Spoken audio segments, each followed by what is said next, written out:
This video is sponsored by DistroKid. I would like a little bit of audience insight and participation for today's video to help answer a question, or perhaps more accurately draw a line when it comes to sampling versus straight up stealing. And I'm not talking about like legal stealing here, because all of the samples that I'm using and most of the samples that people use in this context are royalty-free samples or samples that they've purchased. Music starts here, by the way, but I kind of want to provide some context before getting into it. How do you determine when the use of a sample creatively becomes a part of a greater whole that an artist has made versus just like plain old recycling loops and being uncreative? I know there are going to be so many different perspectives on this, and that's why I want your help. I recently realized that I forgot to cancel my Splice subscription and had like over 1,000 credits that I needed to use up. So I downloaded a bunch of really great sample packs, and a lot of these are comprised of, one-shots, whether it's, chords or synth sounds, but a lot of them have a ton of loops. And I don't really like to use loops in my music unless I'm like taking a little tiny part of them and then like totally mangling the sample. But I kind of wanted to mess around with some of these because I really liked texturally how they sounded. So I made this beat that I'm really fond of, but honestly I'm super hesitant to ever kind of release it as a slow haste tune because it really relies heavily upon these sort of pre-rendered assets. Let's play a little jam and then I'll explain where these different tracks are coming from, talk about how I've integrated them and kind of made them my own on the Octatrack, and then let's chat a bit about whether I think it's acceptable to kind of release this type of music as my own.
Okay, so that's the gist of it.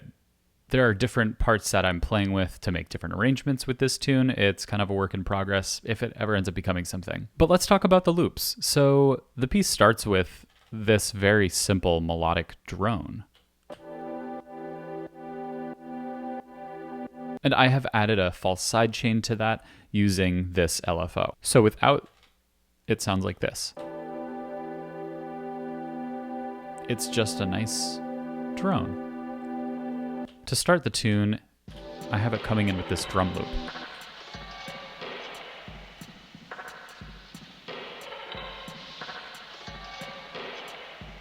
Now this drum loop is heavily filtered and it has a pretty heavy spring reverb on it. Here's the sample without those settings applied.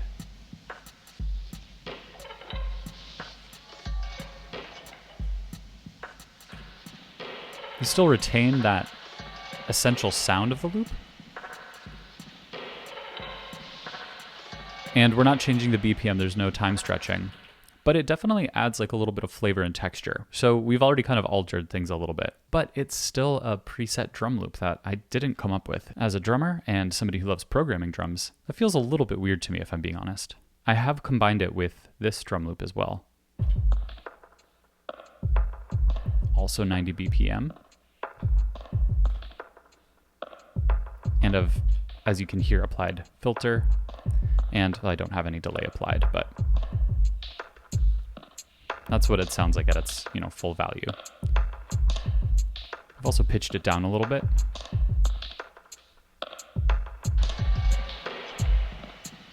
And I think that these together create a really cool percussive vibe.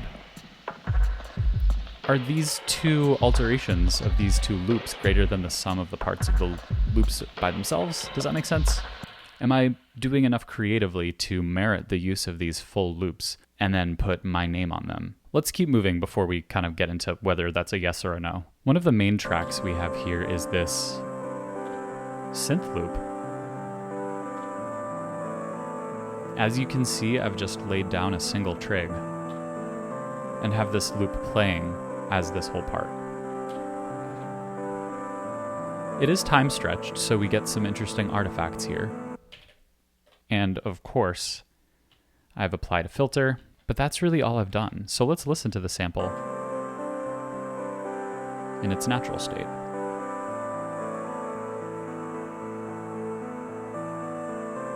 And then in the context.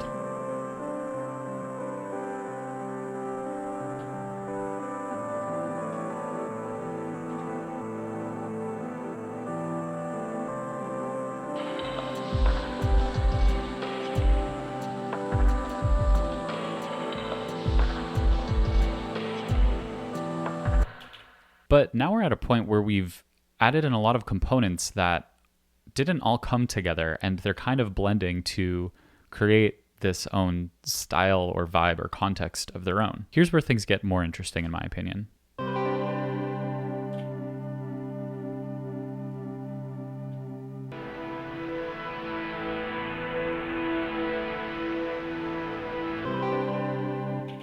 This track I've mixed to be a little bit higher in the mix. We have the full frequency spectrum, no filtering, and we have a little bit of reverb.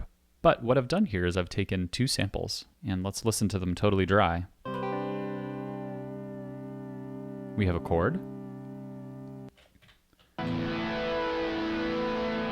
then we have another kind of chord tape sample. And what I've done is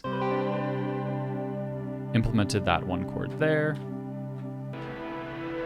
and then taken that other synth sort of tape sample and reversed it.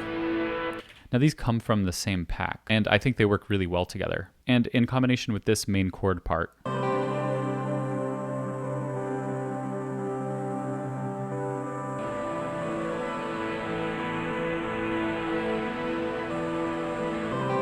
things are sounding pretty nice and filled out. So with all of these parts, I've chosen what tempo to play them at. I've mixed them, I've applied effects, I've sequenced some of them in unique ways, and I've combined different chord one-shots. But we still have 4 loops running.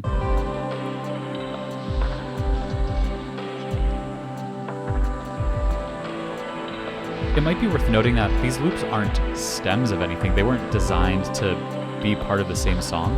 I just kind of liked how they gelled together and decided to use them all at the same time. Is that the equivalent of using like pre-mixed paints? Is that the equivalent of using like a 1-4-5 progression in a punk song? It's weird to think about when you think about like guitar, because chord progressions are so recycled, so overused, to the point where it's like impossible to be original in a way. So is deciding to write a song on guitar totally a cop-out? Does it add more integrity to sort of sample diving to find these really rich and unique samples that sort of fit the style of your music? I want to thank DistroKid for sponsoring this video. In case you've been living under a moon-sized rock, DistroKid is a music distribution service that enables you to distribute your tunes to any of these streaming services and more. Things like Spotify, Apple Music, iTunes, Amazon Music, YouTube Music, you name it, they've got it. DistroKid also has a lot of really cool tools to help artists promote and enhance their music. Hey, look at that.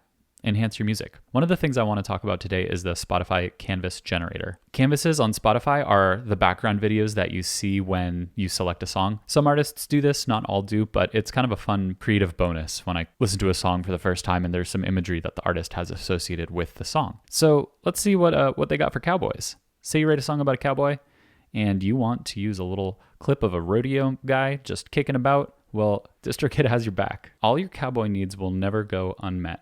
I mean, just look at that. I want to start sampling country music, if I'm being honest. In all seriousness, say you have a song, I don't know, maybe you're inspired by the desert recently, and look at these images. Check it out.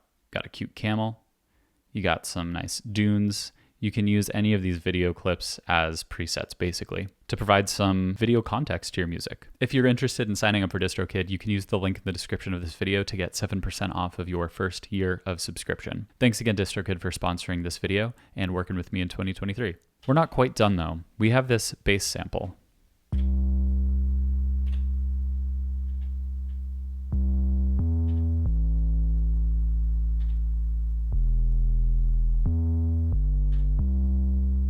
As you can see, I've sequenced those notes in, and let's take a listen to the actual bass sample itself. It's just an 808 sub. But when you combine it with these melodic samples,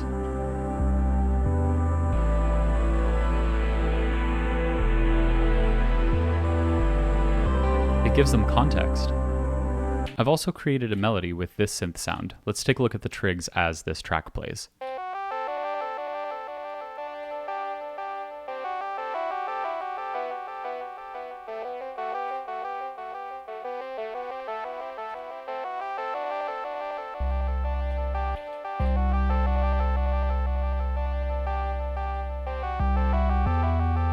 And here it is with the bass synth.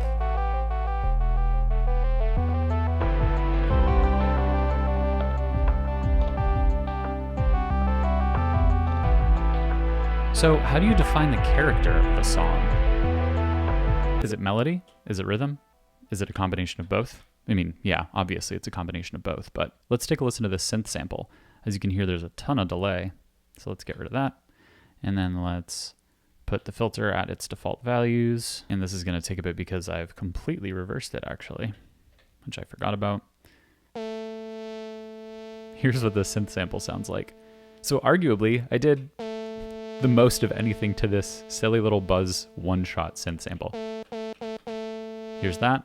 Of course, there's also the simple filter automation that I did on the master track to just, put a low pass on the whole mix. But yeah, how do you feel about this? If you were in my position, would you ever release this sort of arrangement or mix, with a little bit more work in terms of actual composition as something of your own? At the very least, it's just a fun and inspiring exercise to complete with new samples that you have. But is it stealing? Is it stealing that creative essence? And again, not legally, because I own these samples now. I can use them however I want to. Where do you draw the line personally? I'd love to hear your thoughts, because this is something that I've struggled with a bit back and forth. Really quickly, if you're interested in supporting the channel, a great way to do so, especially if you're buying gear, is to use the affiliate links in the description of this video.